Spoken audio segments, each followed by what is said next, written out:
everyone, this is the Witch of the Void, and I am continuing my playthrough of this amazing board game called Vampire the Masquerade Chapters.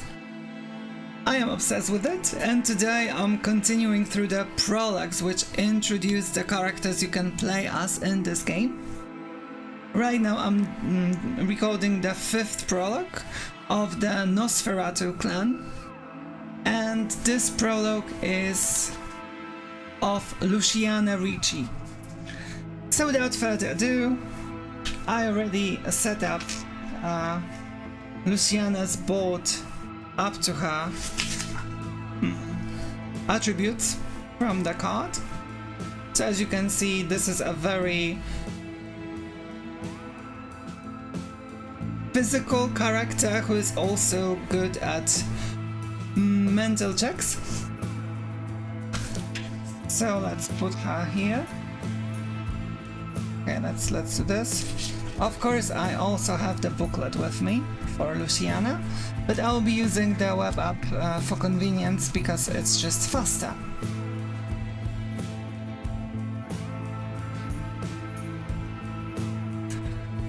So, introduction. As always, prologues are played solo, so just one character.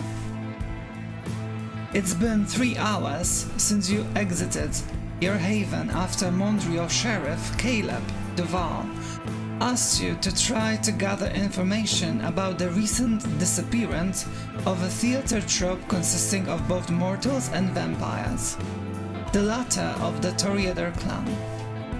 However, you didn't expect to be so violently intercepted as you completed his request. Everything happened so fast. Too fast. You were examining markings on the floor of the sewers near the theater when a shadow emerged from the darkness and slammed you against the wall. You had to use all your strength to withstand the impact. In the faint light emanating from a grate leading to the street, you briefly glimpsed a face, and to your horror, a coat made of human flesh. You fled in terror, but the thought of the coat made of human remains still makes you shudder. Could this mean the Sabbat have returned? Here in Montreal? You must absolutely warn the sheriff. But first, you're going to have to feed, and you know exactly where to go for that. You silently lift the manhole cover leading to the alley behind the theater and to the artist exit. A door that brings forth many memories of your past as diva, singing in the music halls from Detroit to Paris. In those days, you were a stunning beauty who lived in the moment, humiliating other artists and admirers through your looks and talent. Until you were attacked after a show, when you tried to be discreet by exiting through this alley. You were kidnapped, and though you thought you were safe when you managed to escape, you spent the next few days screaming in agony, suffering strange and painful transformations. Your body was never found, and though the news talked about a possible suicide in time, humanity's collective memory forgot even you. Despite your clan's natural sympathy for the homeless, you've harbored a deep hatred for them ever since. You suddenly snap out of your melancholic daydream. The smell of blood has grown stronger. It's time to feed. So the objective is to feed discreetly, and the setup of the board looks like this. So we are next to a theater. There is a homeless man, the Prey NPC, homeless man number 6. So that's the number 6 character tile, or a cardboard box, and those red stands represent NPCs you can prey on.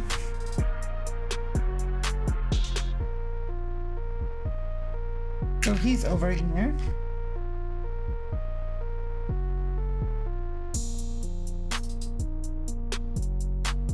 And Lucianna, this is Lucianna. Let's show her to you guys. A Nosferatu vampire, that's over here. There's one clue here, so I wonder what is it. I will have to check it out. And the instruction is as follows. Before playing this prologue, set your damage tracker to 3 and hunger tracker to 3. So the damage to 3, she's near death. And hunger to 3 as well. So again, not a very favorable situation to be in. And I think that's it for now. Let's continue. Event number 1. Landing in the alley. You emerge from the sewers.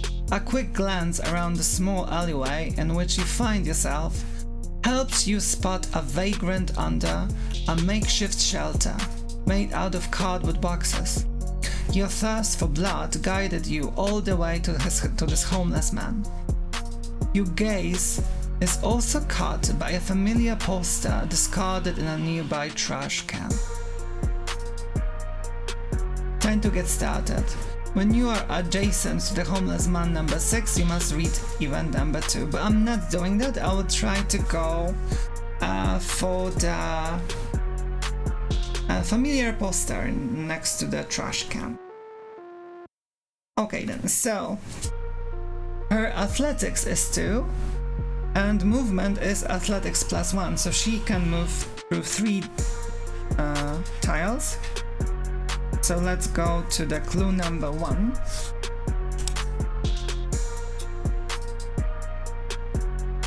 You walk towards the trash can. Although the beast inside you is getting increasingly frantic at the thought of feeding, you cannot resist the chance at unearthing what could be an artifact from your past.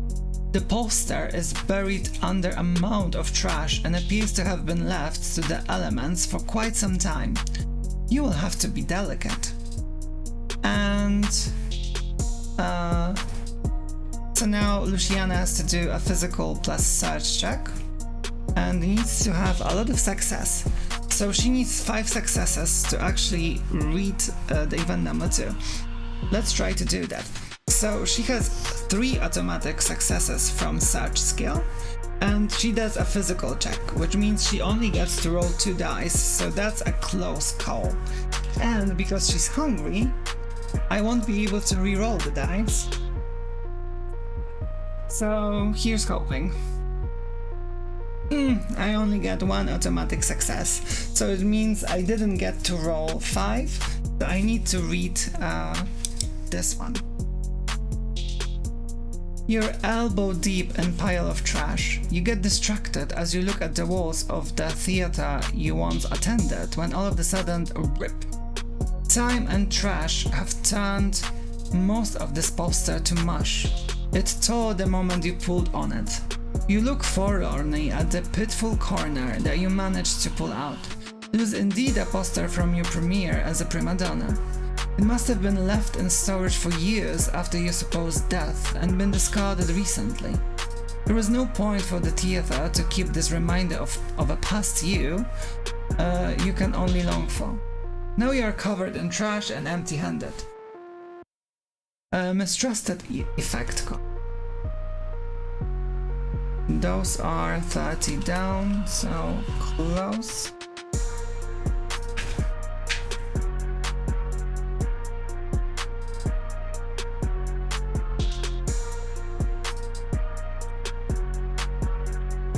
And what would have happened if we got a success? Clue token number 1, such a sad thing that happened. I don't get that though. I only get mistrusted, and mistrusted means -1 success to your next persuasion check, and you discard it at the end of this or the next chapter. You discard it at the end of the next chapter or after you make a persuasion check. So she is now mistrusted. Oh well. Okay then, so now we have to go 1, 2, 3 towards the guy, and again 1, 2.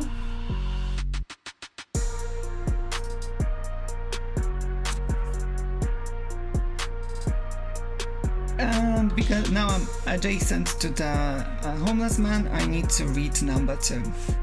Feeding undetected. You creep up to the homeless man, who seems fortunately unaware of your presence. You can feed both in combat and outside of combat in chapters. Feeding in combat is done through the use of the Bite Combat card. Outside of combat, feeding is achieved by moving to a hex adjacent to a prey NPC, mark with a blood drop icon when they are set up, and making one of the following skill checks: Physical plus Brawl or Social plus Subterfuge. The difficulty for the skill check is always 5, your current hunger level. 5 minus your current hunger level. Right now, because your hunger is at 3, the difficulty for your feeding check will be 2. The beast makes feeding easier when it's hungry. And now I have to overpower my victim using Brawl. Since I have 2 automatic successes thanks to my 2 levels in Brawl, you succeed on your check automatically. Normally, you would need to still roll your dice to see if you roll any skulls on your red dice. For this prologue, we will expedite the process and skip the die rolling. Okay, and we can also we can make social and subterfuge difficulty checks. So for that one, I would have to roll the die. So that's interesting. If I want to overpower my victim with Brawl, I'll try doing Subterfuge. I will be rolling 2 dice. So again, a high chance of failure. Now let's go with the Brawl. Read event number. Decrease your hunger by 2. 1. So we are a hunger level 1. Remove homeless man 6 from the tile.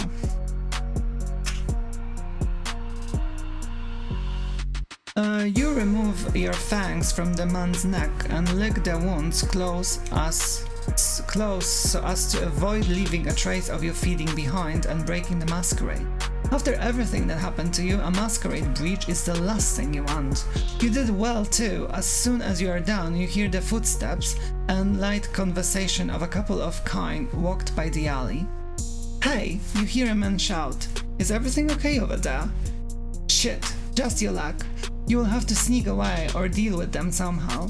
You sling back into the shadows and hope that the shout was not directed at you. Okay then, so we have an event here. And we need to find the well-dressed couple, which is number 7.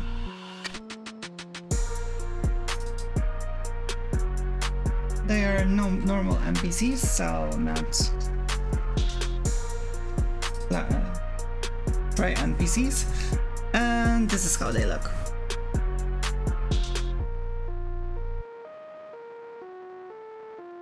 So they are standing in this red line over here. And read number 5. Happy couple. In order to move... where am I? Sorry. And I am... No, this is where I am. Okay. In order to move undetected during the main sequence, you must enter stealth mode. This is done by declaring stealth mode on your turn and picking up a stealth token. Okay then, so let's look for the stealth token.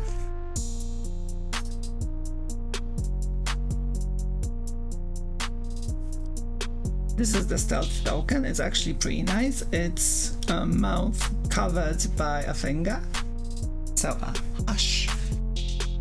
And I declared stealth and I entered the stealth mode.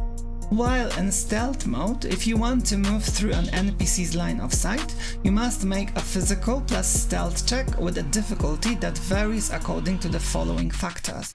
The NPC's line of sight value determines the base difficulty. This is written on their state cards, or is 3 for those who do not have state cards. Then there's the proximity modifier. This increases the closer you are to the NPC. Moving through a hex directly behind an NPC lowers the difficulty by 1.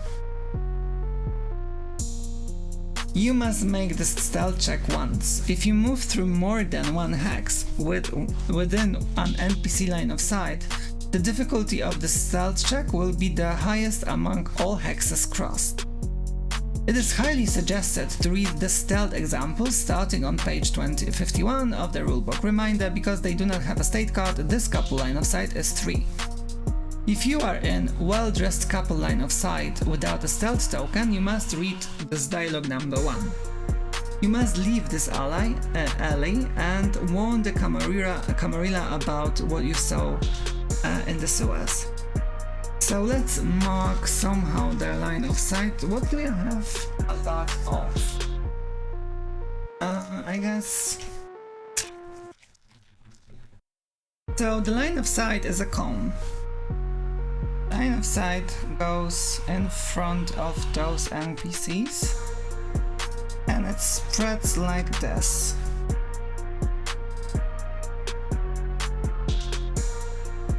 So that's their line of sight. And if you want to cross them, you can do it, and here it's -1. So in order to cross their line of sight, the best way would be to move behind them, because they have a line of sight of 3. On their sides of the cardboard figure, and by the line of sight is indicated by this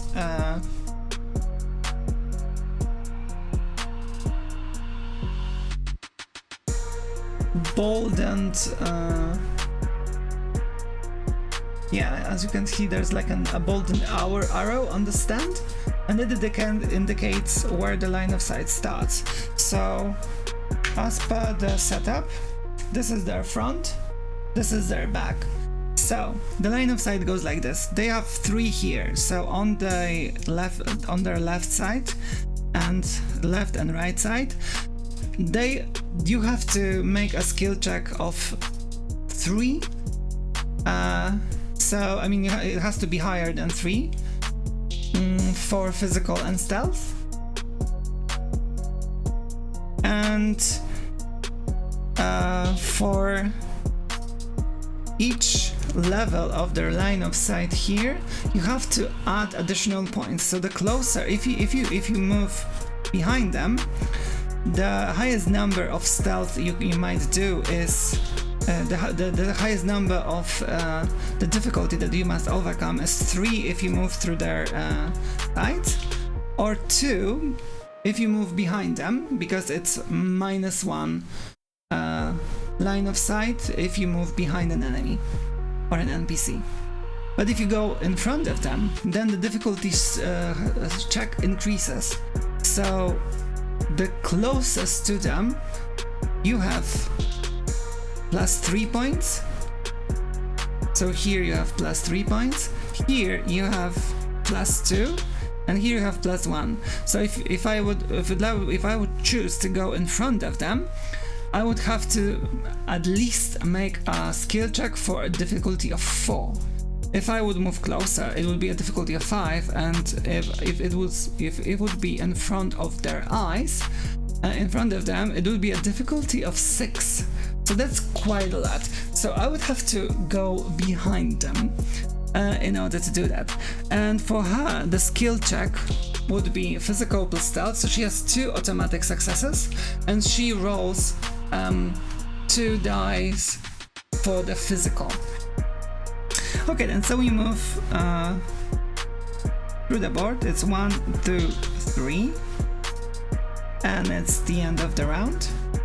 Now let's move here. 1, 2, 3, and it's the end of the round. And now let's move 1, 2 here, and let's finish the round. And now you can move 3 tiles from their left side. So actually we will cross this -1 line of sight, but it's impossible not to cross this 0.